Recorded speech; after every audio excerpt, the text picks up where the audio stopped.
এই জন্য আমি মাঝে মাঝে বলি, সরকারকে গালি দিবেন না, আকাম সব আপনি করেছেন।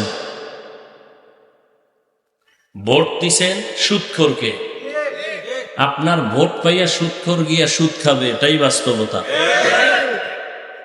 তাহলে সুদখোর চেয়ারে বসাইছেন আপনারা, ঘুষখোর বেনামাজিকে চেয়ারে বসাইছেন আপনারা। অতএব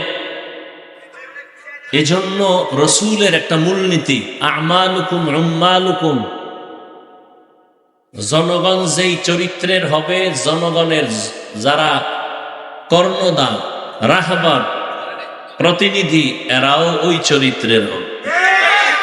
জনগণ যদি ঘুষখোর হয়, নেতাও ঘুষখোর হবে। জনগণ যদি হারামখোর হয়, নেতারাও হারামখোর হবে। জনগণ যদি বেনামাজি হয়, নেতারাও বেনামাজি হবে।